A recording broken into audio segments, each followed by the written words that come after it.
Welcome to another episode of the Victory Podcast, driven by Audi. I'm your host, Keely Eure. It's the first episode of 2025, and shockingly, it's a basketball episode today. We're talking to the voices of both USC women's and men's basketball, Jordan Moore and Eli Kleinmann. We're past the halfway point of basketball season, if you can believe it. So we're checking in with them. We had a preseason conversation with them. So now we're trying to see where their teams sit right now, heading into almost the postseason, almost March Madness. I know we're not even in February yet, but we're getting close to the postseason already, which is crazy. So we sit down and talk to them. It's a fun time. Huge home games coming up for both programs. Specifically, men's basketball is playing UCLA at Galen Center on Monday, so make sure you pack the house. Women's basketball, they already pack the house all the time, but men's basketball needs the support. So if you can, show up and support the Trojans in the Crosstown Showdown. But without further ado, let's jump into the episode. Here's Jordan Moore talking about USC men's basketball. I'm now joined by Jordan Moore, the voice of USC men's basketball. Jordan, thanks so much for coming in, especially because it's been a quick turnaround. I'm sure it was fun to cover that game in Nebraska. Yeah, good to be back at the Victory Podcast. My voice might be a little bit scratchy. It was very cold. Not fun outside in Nebraska, but very fun inside as the Trojans have really tapped into this road warrior identity and picked up their third Big Ten road win. That's what I was about to ask you. Would you classify this team as a road warrior team? They certainly have been. You know, it's so much. It's funny because we have talked so much about how difficult it is to win on the road in this league. Every place you go, for the most part, you know, packed house, great home records for all these teams, and yet USC's played its best basketball certainly on the road in these three wins. So you know, it's for whatever reason it has worked well for this squad. We last talked preseason. It was coming off of a preseason win against Gonzaga. I knew nothing at that time. You did preface that, though. I only know a little more now, but I knew nothing at the time, for sure. Well, you led me into my question. What do you know now about this team? Yeah, I mean, we got a guy in Desmond Claude, so start there. I mean, when you start looking at the stats, he's one of the leading scorers in Big Ten play. You know, when you eliminate all those bye games and you get to a little bit more balanced scheduling, and Claude is a guy. You know, he is looking like an all Big Ten guy. So we were wondering at that time, like, who's the guy on this team?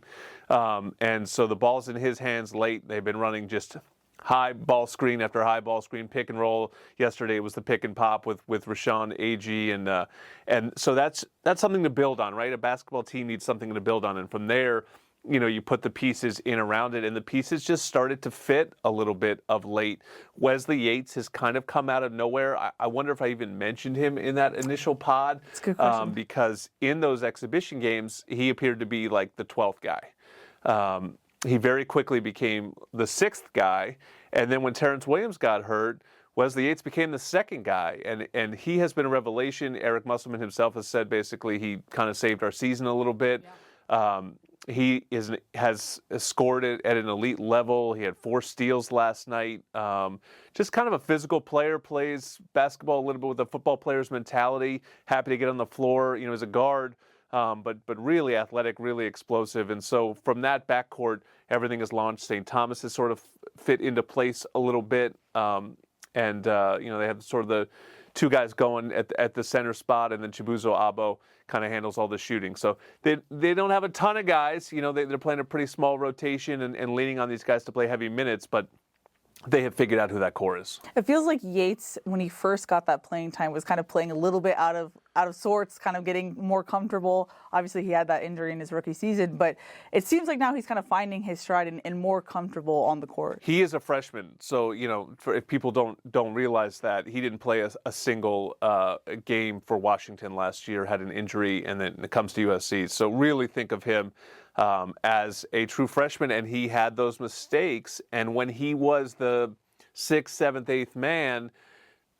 they were just like, all right, you know, it's not your night. Yeah, exactly. And now, because they kind of didn't have another place to go, he got to play through those mistakes. Yeah. And you're seeing him just develop at a rapid pace. I mean, really, like, as you said, there were moments in the non-conference where you're like, man, he's kind of unplayable tonight with some of the decision-making that's going on, or his shot's not falling. And now, you know, he has games, he played a game against Iowa where they never took him off the court. Played 40 minutes. Both he and Claude played 40 minutes, which you believe with Claude, you know, an experienced player. But the fact that Yates went from sort of an unknown to indispensable is a pretty meteoric rise, and he is I would say locked into all Big Ten, freshman team at present. I mean, there's the two studs at Rutgers that will for sure make it. But after that, there are not a lot of freshmen that are getting big minutes and producing in this league right now. And Yates is right there. He was just named Big Ten Freshman of the Week. You mentioned it, but Muss had a quote that was like, he basically changed the course of our season. And you could argue maybe the course of the program going forward. As you said, he's a young guy. This is a guy you can kind of invest in going forward. Yeah, I mean, that's what's exciting, too, because I think when we initially looked at the roster, it was like, okay, we brought in all these guys, and we're probably just going to bring in all new guys next year.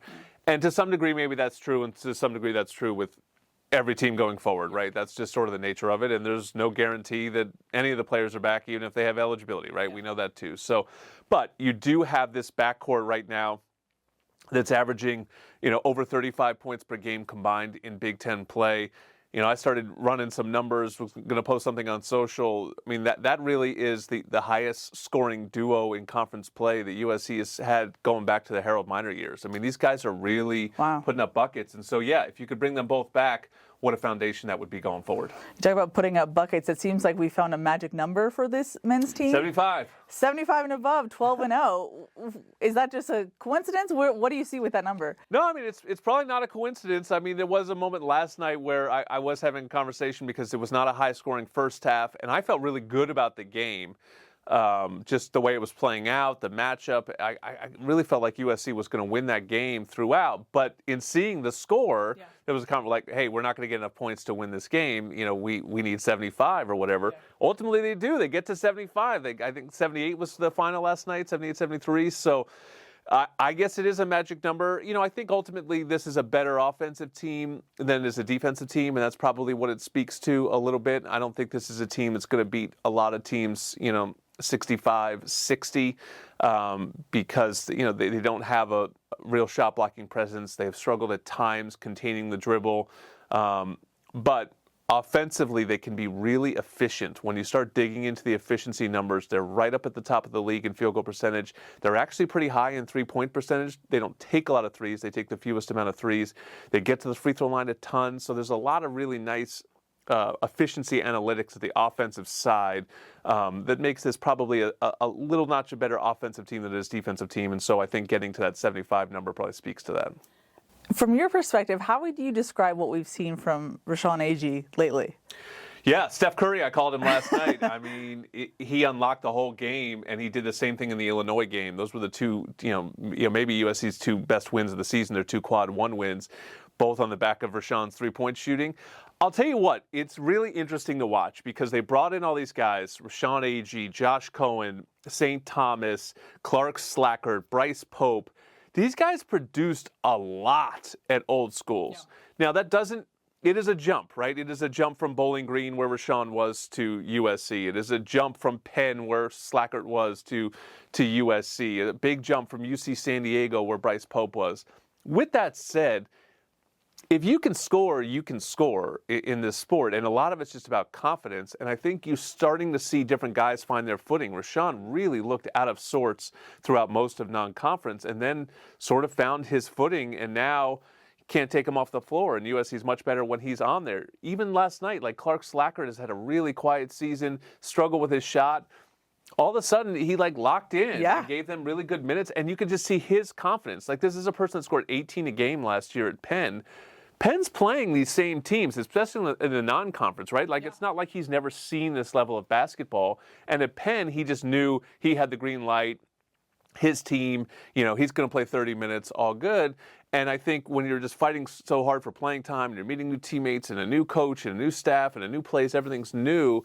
The confidence immediately comes down and you got to build it back up again. And you're starting to see some of these guys, when they do get their opportunities, to really take it. Well, that's the interesting thing as a whole. We knew and we talked about it. This is a completely different, it's new people, new coaching staff trying to gel as fast as they can. And I talked to Desmond Claude after one game, and he was he almost kind of gave a PSA to USC fans, hey, we're still trying to get this thing going. I think we're getting chemistry and we're headed on the right path, but this is a hard thing to do, to come in and instantly gel and have high expectations.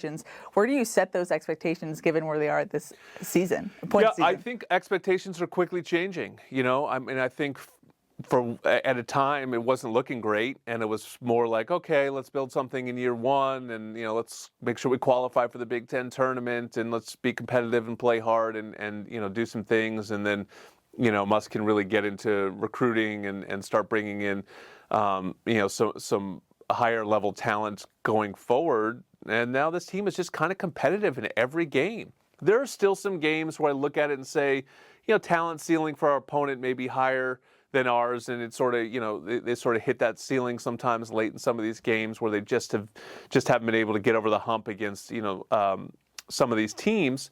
But you kind of, in this league, every game is quality, every opponent is quality. So if you just keep competing and you get a couple of them to go your way, all of a sudden you start building a resume, and then you look at it and you're like, okay, now there's 2 quad 1 wins, and more opportunities to come. UCLA on Monday, Michigan State next week, road games, coming up at Northwestern, at Purdue. These are all like really high quality games against tournament teams.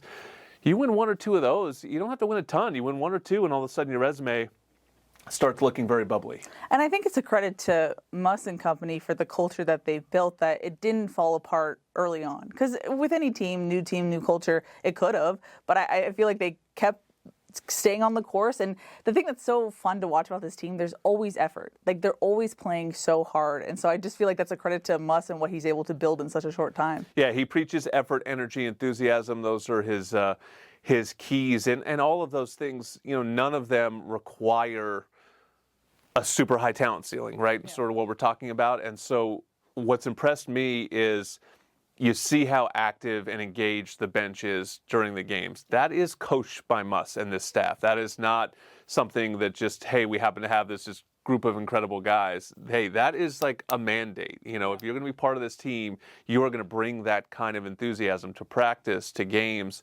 Otherwise you're just luggage that we're carrying along. So, the effort is there. Again, you see the diving on loose balls. I mean, there were 2 in the first 30 seconds last night where guys were diving on the floor, and it was just like, okay, now you're setting the tone right away. So all that stuff really is attributable to this staff and as you said, the culture that they've set from the start. In that sense, what have you learned from this staff, or the way that they coach now that you see it in practice in season? Really impressed with the preparation. I was saying to somebody last night, go to these practices and these shoot-arounds going into these games, particularly the road games, and just every detail that they can go through, they're going through.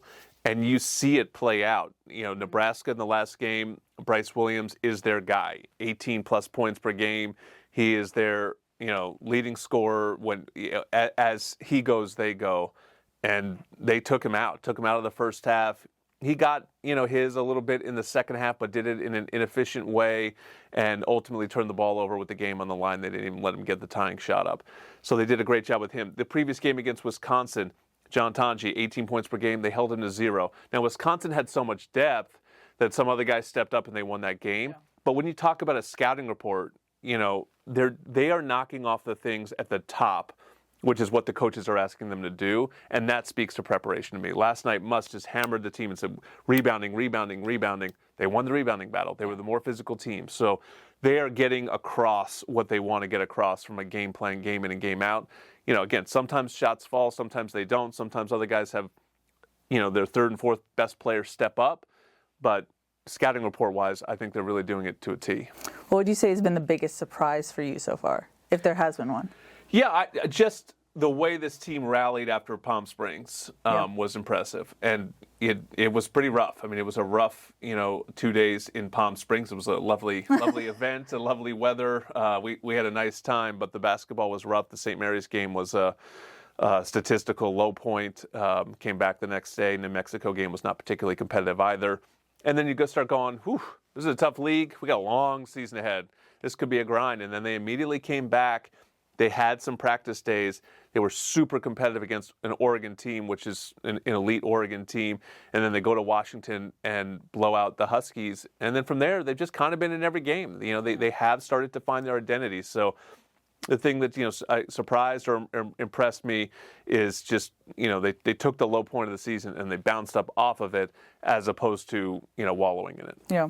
Now, it was funny. I was listening to your interview with Muss last night, and he was already on to UCLA. Yeah. What's your scouting report if you're already on to UCLA? Yeah, I think it's a decent matchup for USC. Again, the teams that concern me a little bit going against USC are these just really highly skilled teams that can put up a ton of points. And, UCLA struggled at times to score the basketball. They've been better of late. They beat Wisconsin in a tight game, a Wisconsin team that came into Galen and beat the Trojans. UCLA has been very good in some of their high-level games. They have wins over Arizona. They win over Gonzaga. They win over Wisconsin. So UCLA can play up to its competition, but also can sometimes just sort of look like a team that's struggling to find a basket, doesn't necessarily know where it wants to go, doesn't have any sort of one elite player that they can really play through. I think if the crowd can come in there and sort of show these new Trojans what the rivalry is about, that's kind of what I'm interested to see too, right? Muss has never coached in this rivalry. None of this staff has. Harrison Horner is the only player that knows anything about it. So all that's going to be new, and hopefully it'll feel different when they walk into the building on Monday. Now, as far as what's next for this team, it was interesting. I felt like the tweet suddenly came out for USC last night. I don't know if you saw it, but what do you think the national media is evaluating? And do you think I felt like people were qualifying like, hey, they look better, but I don't know if they're going to make the tournament. Yep. Where do you sit with that? This week, I said the same thing. I saw that last night. There was the buzz started a little bit. And truth be told, I feel like this team has played in sort of obscurity throughout most of this season, right? Yeah. People didn't really know the players, and it was a new coach and everything, and we just hadn't had a lot of buzz around the program compared to like last year where we were talked about, every 5 seconds, not necessarily in a positive fashion. This week to me could change everything, right? If you beat UCLA, it's always going to be a big thing on Monday, and then Michigan State comes into Galen on Saturday. You get Tom Izzo in your building. Now, listen, this is a difficult game. Michigan State is undefeated in Big Ten play, in elite team, going to be very difficult. But what an opportunity. If you get a win like that in your own building, all of a sudden I think everyone stands up and takes notice. Now, forgive me because I'm not basketball savvy like you are, but you talk about like the defensive struggles with this team. Does that limit them to a certain degree? Is there anything you can do in season to fix that or address that? Yeah, I think that they've gotten so much better defensively as the season has gone on. They've really defended the three well, and if you look at the road wins, they defend the three well, which is huge because it keeps the sort of crowd out of it and those momentum opportunities, and they did it again last night. I think that there's a certain type of player that they've struggled with a little bit, which is just like an ultra quick penetrating guard. I'm not sure that there's a huge solve for that. And there's no solve for the fact that they don't have shot blocking. I think that is something that Muss talked about before the season even started. I think that's something that they'll look to address going forward in this program, because it's hard to be elite defensively if you don't have an eraser at the rim. AG's given them a little bit more of that as he's come on, which part of the reason he's played so much is because he has a 7-foot wingspan and has the ability to wall up a little bit and give people some problems at the rim. But they're sort of making do, and they've just gotten so much better as the years has gone on defensively. Now, I know this is a tough question because I'm basically asking you to extrapolate, but how has this season and how it's progressed so far, what confidence has that given you in Muss and his staff? A ton. I mean, really a ton. You just watch them coach, and it feels like you have an advantage night in and night out, in terms of just game preparation, scouting like I talked about. And getting the team ready. And it's interesting because, I had seen Muss from afar. I honestly thought he was a little bit more of a grinding defensive coach. And then when I did my research coming in, I saw the offensive efficiency stuff and the way that they're playing offense this year. He's a good offensive coach. They really lean into the numbers and let the analytics sort of, take them where the strength of the team is. And, this is a really good offensive team, and he's had really good offensive teams in the past. So I think that was just my misperception of what the style of play was going to be. I thought it was going to be a little bit more like what you're seeing from Mick Cronin, across town, or, back in the day here we had, Kevin O'Neal trying to beat people in rock fights, 52-46. That has not been the case here at all. And so as we dig into recruiting and back in the portal and those kind of things, I think this is a great place to come for elite offensive talents, and I think that could really take this program to the next level. For you, you were so familiar with Pac-12 and going to all those arenas. What's the Big Ten been like for you? It's been great. I mean, honestly, it's all you want to do in this business is be a part of big games. Yeah. You want it to feel important. And my only knock on the Pac-12, which a conference I loved and had really gotten to know over the last 25 years, was that sometimes we would go to games and it just didn't seem like the people cared. Yeah. Sometimes that was an issue in our building, but, like you go to Stanford, you go to Washington State for a basketball game, and it was just like, go to Cal, and it was just like some of these teams would sort of mail in some seasons, and they weren't into it, and, there'd be 1,000 people there, and it just didn't have any buzz to it. I mean, Nebraska's like the 14th best basketball program in the Big Ten, and the place was 15,000 people last night and totally locked in. So every place we go, every game we play is high level. They just string them one after another. And it also feels like you have opportunities, so it doesn't feel like your season's over. We had this terrible feeling in the past where it was like, oh, we didn't have a great non-conference. Okay, now we go into conference season. The only way to build a resume is to beat Arizona at Arizona, or beat a top 10 UCLA team, beat a top 5 Oregon team. It's just not high percentage opportunities. Whereas in this league, pretty much every game on the road is Q1 and every game at home is Q1 or Q2. So you can really build a resume within this league. And what's interesting is in the Pac-12, everyone got to go to the Pac-12 tournament. Yeah, you got not the case in the Big Ten. Yep. How do you see that playing out going forward? Yeah, I mean it's only 3 teams that get cut. Yeah. So there were times where I looked at it and was like, okay, let's make sure we make that top 15 when we weren't really playing well. Now all of a sudden sitting there looking at some buys. I mean, that's really sort of the levels to it, right? Is you want to make that top 15 course.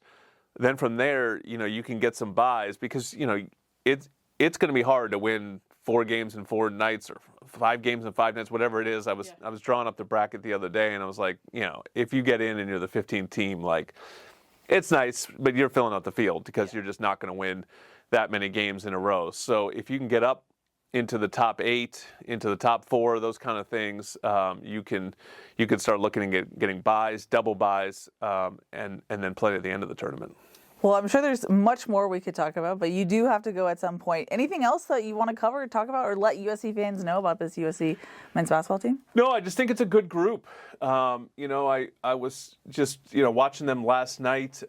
It's a group that plays with joy, so it's a group to get behind. I know it's maybe been difficult for some fans trying to get to know who all these new players are, but now they're playing 6-7 guys. We kind of know who the guys are, and so. If the fans can get behind this team, I do think that it changes their ceiling and it changes their expectations and their opportunities the rest of the way. So some great games coming to Galen, some games that we would have killed for in the past. Again, I'll go back to it. I mean, getting Michigan State to come to Galen was just never going to happen in the past, right? And so now here it is. Don't miss it. Don't miss that day because. What if it's our day and what if it's a special day at Galen? And the other thing that's been great about this league that I love, the game times and the television channels are so much better, right? Yeah. Obviously, no more Pac-12 network issues. Big Ten network is great and in far more households. But really, the game times is what to me is fantastic. That game against Michigan State on Saturday, it's at 1:30. Bring the whole family kind of thing. Easy to get down to downtown at that time of day. So. Instead of playing, 8 p.m. On Wednesdays all the time, there's a lot of weekend day games and a lot of great opportunities. Monday, though, for UCLA. Yeah, Monday's a little weird. The Big Ten plays every day of the week. That's the other thing that is, in the past it was just always Thursday, Saturday, maybe Thursday, Sunday. Big Ten is every single day of the week. So a little Monday night basketball against UCLA. Students should be primed and ready to go. Yeah, well, thanks for coming on the show. I hope we can pack the house for UCLA. Big week. Let's do it. Big week. Jordan, thank you as always. And I'm sure I'll see you probably around the March time frame. Sounds good to me. Fight on, everyone. I'm now joined by the voice of USC women's basketball, Eli Kleinmann. You two were on the road last night, so I appreciate you coming in today. How are you doing? Of course, it's just good to be back in warm weather. It was cold in Indiana. That's what I heard. It was a long trip as well. Southern California people don't really do well in cold weather, so I was curious how the team was going to play, but they obviously took care of business. But I'm sure that was an interesting trip to be on for that long. Yeah, second trip that's been about a week in length, and then we'll have one more, and we leave a week from Friday, and we go to Iowa and Wisconsin, and then February kind of slows down and spend a lot more time on the West Coast. Well, now that we're in the Big Ten schedule, what's been your evaluation of changing conferences in that sense? I mean, it's so different, and I think the coaches would say it best, but every single game is like an NCAA tournament game or a non-conference game because there are similarities. Stanford had the same coach for 40 years. Oregon and Kelly Graves have been running a similar system for all these years. And now you have these new coaches and new systems and new players, and so you have to re-scout everything, and so it's just such a different feel, and you only play every team once, except for UCLA. So there's no ability to see someone once and adjust later in the season. You really just get one taste of everybody, except UCLA, of course, twice, and that'll come later, and then you might see some of those teams again in the Big Ten tournament. Fascinating. There's so many avenues I want to go down, but I want to start just overall. We talked preseason, and obviously we both had high expectations for this team. Here we are now, the team's 18-1, undefeated in conference play. Is this about where you expected them to be, above expectations? How does this play out with what you thought where they would be at this point in the season?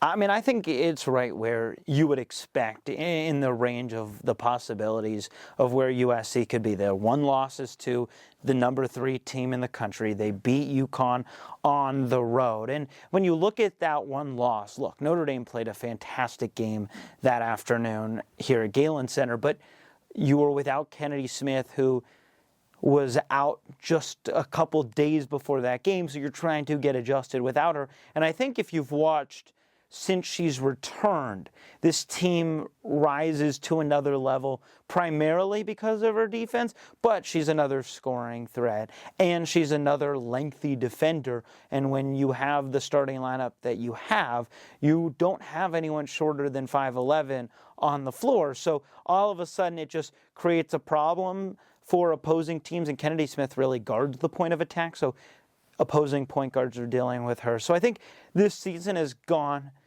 I think, about the way most people probably expected. Obviously, the Notre Dame game was a learning experience, but the UConn win was big. This team has found ways to win tough games, including on the road at UConn and at Maryland and even at Indiana this last weekend. They're a good team in the Big Ten. They'll be in the Big Ten tournament and the NCAA tournament. So I think it's been a really impressive start so far. For sure. And like you said, I don't want to take anything away from Notre Dame, but I almost wish we could see that matchup again at this point of the season because, as you mentioned, Kennedy Smith had just gone down. It was Kaylee Heckle's first collegiate start ever. It just felt like, I could sense being there that the nerves were high. It felt like everyone was so just playing, tight and not like loose. It just was interesting. So now that they've gelled much more and we've seen more of Kaylee, we've seen more of Avery Howell, what would that game look like right now? I don't know, but it's I'm very curious to see going forward. And we very well might see it at some point in the NCAA tournament, but I think that's all true. And the fact is that even with Kennedy Smith playing at that time, which was mid-November, or Kaylee Heckle or Avery Howell, they're all freshmen, and they're asked to play a big role on a team that is hoping to contend for a Final Four and a national title. And so you have so many new pieces, including 2 transfers that came in from different systems. And the coaches have talked with me when we've chatted during our pregame show, postgame show, that it just takes time to adjust to a new roster.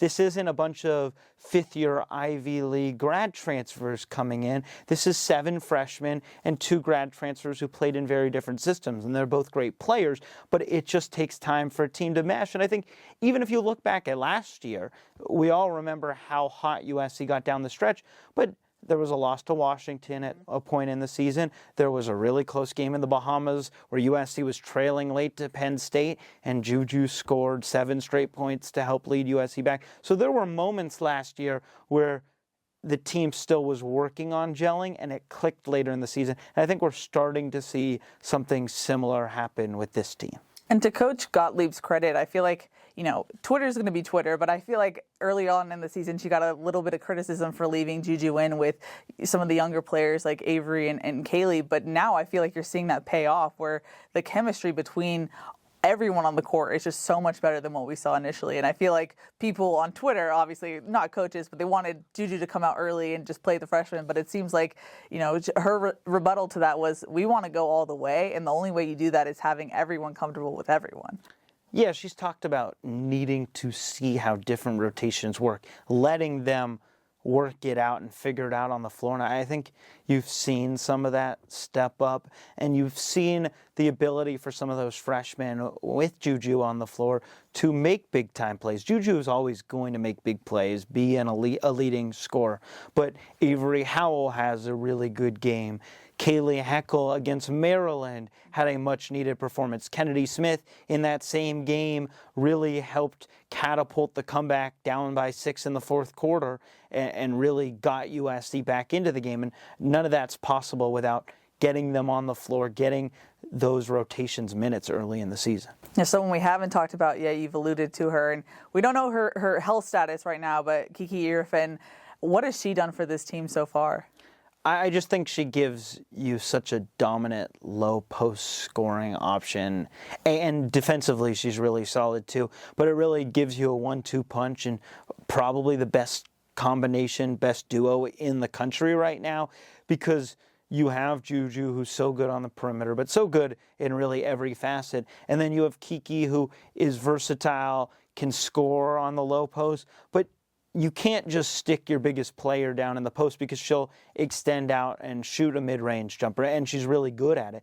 30-something percent, 32% of her shots coming into that Purdue game are mid-range jumpers, and she hits it at a high clip, and so it really forces teams to have to come out and guard her on the perimeter, but she's so talented in the low post too. It's really just a tricky player to guard. Have you seen her dynamic with Rhea Marshall work? It's interesting because, I feel like they have a close bond. I've talked to both of them in interviews, and the main theme that they say is bigs look after bigs. So it's interesting to see their dynamic play out. Well, it's so funny because they played against each other growing up here in Los Angeles. I think they actually even played with each other growing up, and then they were against each other when Stanford and USC played the last couple of years. But I think they play so well off each other. Both are really good defenders. Rhea Marshall is really the anchor of that USC defense.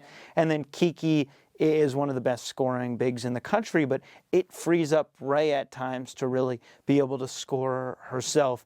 I mean, against Indiana in the second quarter, USC was down double digits, and Rhea Marshall really took that game over. And so I think it's really fun to watch, that 1-2 combo in the post, and then it really helps free up other things on the perimeter as well. What have you seen from Rhea in her senior year? She just seems like a veteran presence who's just taken another level this season. I think what goes unnoticed is her leadership on this team right now. She will go down as one of the best defenders in USC history, and that comes among other greats like Cheryl Miller and Lisa Leslie. She's going to finish she already is top 3 in blocks in her career. She has the single season record for blocks, and she's going to finish top 10 at double-doubles and rebounds. So I think she gets overlooked at times, but she is truly one of the best defenders in the country. And there was a really good article from the LA Times about how under Coach B's defense, because Coach Beth Burns, the associate head coach, is really the one who runs the defense, how Rhea Marshall is the head of that spear, and it just makes things so difficult for opposing teams, whether it be in a press or just controlling the paint. And there are times where players drive inside and it looks like they're going to have an open layup, and all of a sudden they're swinging it back out to the perimeter because they're not trying to shoot over Rhea Marshall because they're going to get their shot blocked. And I think that's what makes her so dangerous. And like I said, in that article, it talked about how well she ran the press. And Coach B said one of the things she does so well is she never really does the same thing twice. And so she's so good at being unpredictable on defense. But scoring the basketball, again, she's shooting it at, I think, the best clip of her career. And it's not always a day where she's going to be scoring a ton, but sometimes she's picking up assists. She's really just finding her role and picking up what's needed for USC on a game-by-game basis. Which is so important. Like that's how you have the chemistry to go all the way in that sense. We've talked about her so far, or we've alluded to her, but Juju Watkins, the big question we had coming into the season. What does year 2 look like for her, and how do teams adjust for her in year 2 now that they've seen her in play? What have you seen from the superstar? I think the two biggest takeaways, because when we talked about it earlier before the season started, it was how do you take a leap from being the second leading scorer in the country and leading your team as a freshman to the Elite Eight and a number 1 seed and doing things that this program hadn't done in 30 years. And I think we've seen it maybe in ways that can go unnoticed at times, but in the ways that are probably exactly how it should have been expected. She's really limited the turnovers. She's had a ton of games where she's at 0, 1, 2 turnovers, and that has been a problem at times this season, but it has gone significantly down from last year. Her shooting percentages have gone up this year, shooting over 45% on the season. Her three-point percentage has gone up. So while her points per game has gone down, that's more because her usage has gone down and how many shots she's taken. And then I think defensively she's taken that next step. And we've seen her not just play her role on defense, but really been given more responsibility. And the advanced numbers, which obviously sometimes don't tell the full story, but the offensive rating says she's playing a lot better than last year. Her defensive rating says she's playing better than last year. And so I think it's when you add all these other weapons, sure, the scoring number might go down a little bit, but we're seeing her play increase in the way she facilitates and leads. And then when USC needs a bucket, she's the one who goes and gets it. And it's not like her scoring is down much. She's scoring 25 points per game, which is top 5 in the country, and down a couple points. But again, that comes with having other stars around you, I think. And that was one of the questions, the main questions we had about this team and the team chemistry is now you're looking at Juju, who's no longer kind of being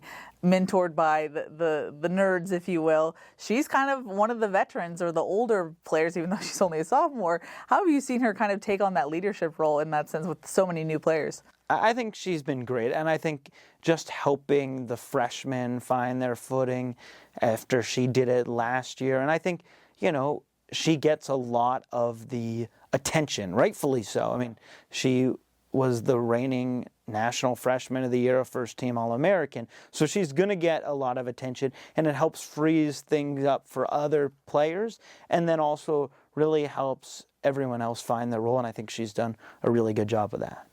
Interestingly, I talked to Kiki after a game, I believe like 2 weeks ago, so relatively recent, and she said that they're still trying to find their identity as a team. Would you say that that's correct, or do you sense that they have an identity as a team? I think that's fair. I think it's still coming together. I still think there are things that Lindsay Gottlieb wants to see this team take a step forward. I don't know if the identity is complete. I really don't think it is. I don't think this team's hit their ceiling, and I think they would tell you that. But what I would say is if you want to really identify where this team's strengths are, with all the offensive skill power, it sometimes overshadows what I think might be their biggest strength, and I think that's their defense. And Lindsay Gottlieb talked about it after the Purdue game in the post-game press conference because someone asked that question about how does the offense overshadow the defense, and I think she said it does, but she said we take a ton of pride in it. And she referenced what some of the numbers say is this team is, by some numbers, the second best defense in the country. Wow. By defensive rating. I feel like it's really underrated. Like, I don't feel like people talk about that a lot. And people don't, because you have Juju and you have Kiki, but almost 1 through 5, you have elite defenders all the way down the starting lineup, and the bench brings in several more great defenders. And I think USC's best offensively, and Lindsey Gottlieb has said this multiple times, when they can get stops and get out in transition, that's when they're at their best offensively. But that starts with good defense. Can you get the ball back? And they've done a great job of that for the most part this season with that good defense. And then again, like I said, it's just you have 1 through 7, 1 through 8, even 1 through 9. Everyone has a really good understanding of the defense and is really talented defensively. I mean, even the freshmen, you're asking Kennedy Smith to guard the point guard. Kaylee Heckel hounds players when USC puts the press on. And Avery Howell has started to play a lot more minutes, and it's not just we're going to put you on the 4th best player. Against UConn, she was taking Paige Beckers. And then the next game against Michigan, she's taking Olsen, one of Michigan's best players who's also a freshman. So I think you're seeing that step up from her defensively. And I think this team is an elite defensive unit that sometimes doesn't get credit for how really good they are defensively. No, for sure. And obviously a credit to Coach Beth Burns. How have you seen her just infuse her coaching style on this team? I mean, I think the defense is, like, the way they play defense is her identity. And I think her and Coach Gottlieb work so well together. And just from all her experience, but also just the understanding and tireless effort in helping put that defense together. And even she said it's spearheaded by Rhea Marshall. She asked them to do a lot, and I think they've really responded incredibly well so far this year to that. For you as an announcer, how fun is it to call a quarter where 31 points are straight are scored? I'm assuming that has to be fun. I mean, it's a blast, but it's like before you blink, USC goes from down 1 to up 26, and that's obvious. You are referencing the second quarter against Purdue, but we've seen so many times where USC will be in a close game at one point. It happened against Michigan and Nebraska here at home a couple weeks ago. And all of a sudden, a snap of a finger, and USC just goes on a 15-0 run because they get the stops and they're out and running. And I mean, I think more than anything, it's just fun to call a team that plays as fast as they do, and they just love to push the pace. And so, sometimes I feel like I'm holding on for dear life just trying to keep up, but it wouldn't have it any other way. I'm sure. Now, we talk about how fun it is and how, it's a dominating performance when you can put up 31 points. But then, I look at the UConn win that you talked about, the Maryland win. I feel like that, to me, gives me more encouraging signs about this team and their longevity in March and beyond, because those are tough games to win. I feel like that proves that this team early on can have the chemistry to kind of, win. Their backs against the wall, they can come out and still produce a win. I've been incredibly impressed by the way this team has fought down the stretch of these games. I mean, I think that first half against UConn is one of the best halves this group has played this season. Just the way they were able to jump out to that early lead against UConn. But UConn, give them credit, are really good and were able to get back into the game. They took the lead in the fourth quarter, but USC didn't just fold up, pack up, and head home. They fought back, found a way to get a couple buckets, score, and win the game at UConn. USC has played, I think, 3 really good teams on the road this season in Indiana, UConn, and Maryland, and 2 of them are top 10 teams. And Oregon's a really good team as well, but those 3 games in particular, USC trailed in the fourth quarter in each one of those games. Against Indiana and Maryland, they trailed by 6 in the fourth quarter. And I think the ability to find a way to win those games has been incredibly impressive. And this team has just showed that, I mean, Lindsey Gottlieb said it, but winners win. And they have found a way, and it's different every single time, but they have found a way to find a way to win. And I think that's such an incredibly impressive thing, especially for such a young team that has 9 underclassmen, 7 freshmen, and 3 freshmen are playing big minutes. And Juju is playing obviously big minutes, and Malia Samuels is too as a sophomore. So I think that's been a really impressive thing so far for this team. And to your point, and not to get too big picture, but it makes you even more excited for the future of this program. The fact that, young true freshman players are grinding out wins of that caliber, that has to, that layers, that experience means something in year 1, 2, 3, and beyond. So I'm really excited to see how that pays off. Yeah, I mean, you see the talent, and then you see the ability to make plays in big games. Kennedy Smith has made big play after big play in each of these big games she's been in. Avery Howell has shot clutch free throws down the stretch against Maryland because Juju and Talia were out.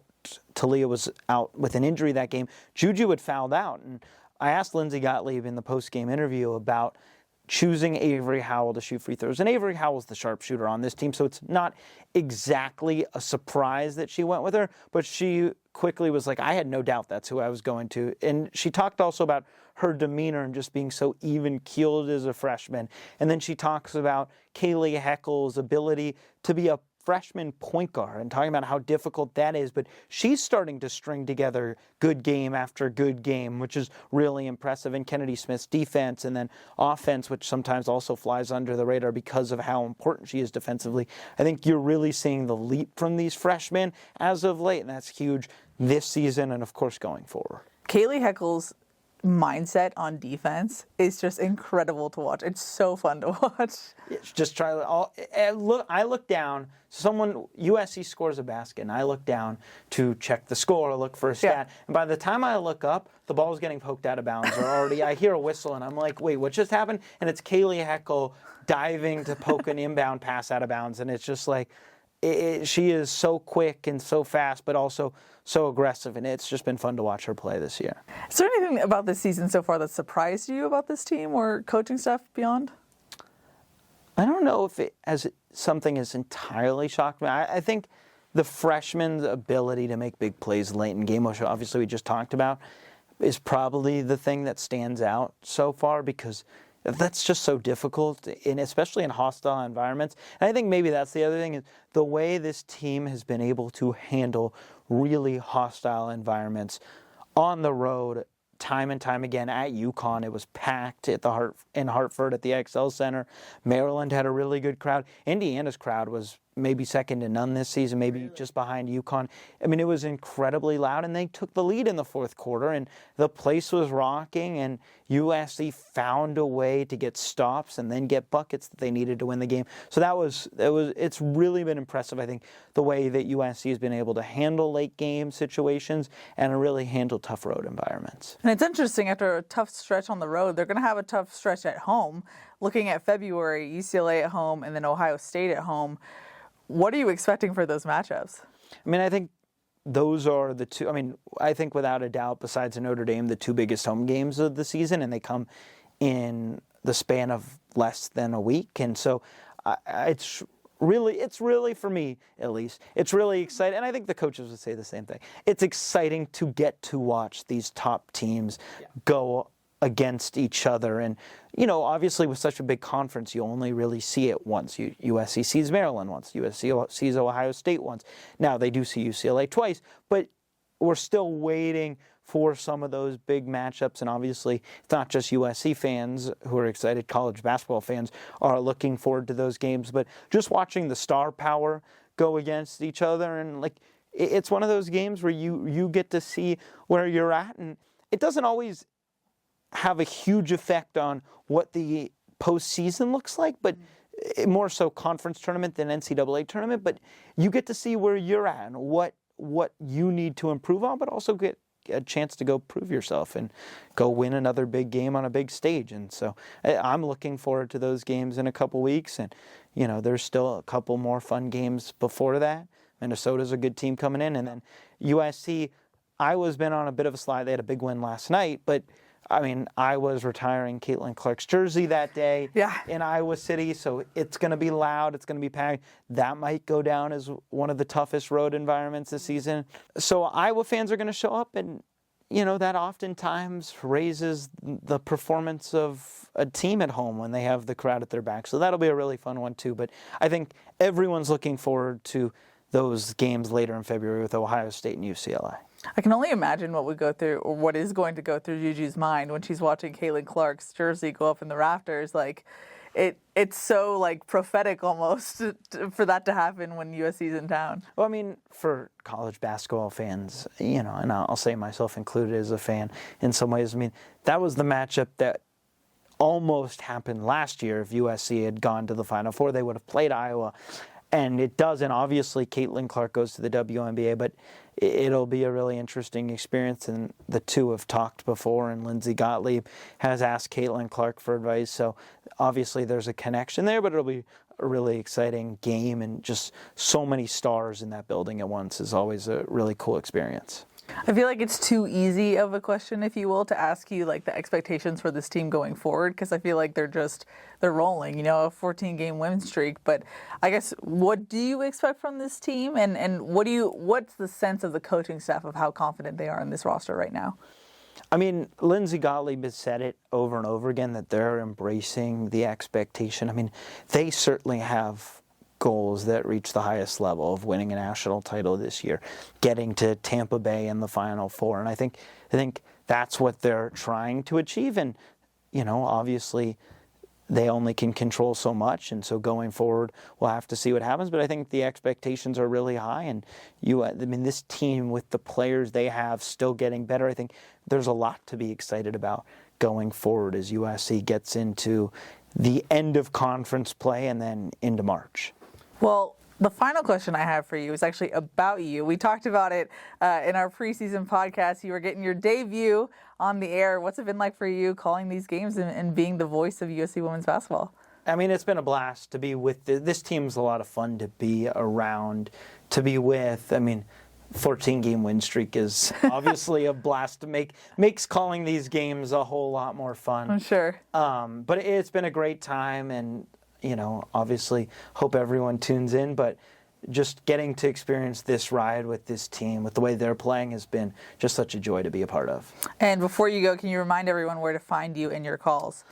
On ESPN LA 710 for some select games, including both UCLA games, will be on 710, and then the ESPN LA app and the USC Trojans Game Day app. Amazing. Eli Kleinmann, go check out his calls. Always amazing. Always glad to talk to you, Eli. Thanks for coming in. And I'm sure I'm going to talk to you soon, so we'll see you soon. Absolutely. That's going to wrap it up for today's basketball episode. Thanks so much for tuning in. I hope you enjoyed it. I hope you learned something. Definitely fun to talk about both programs.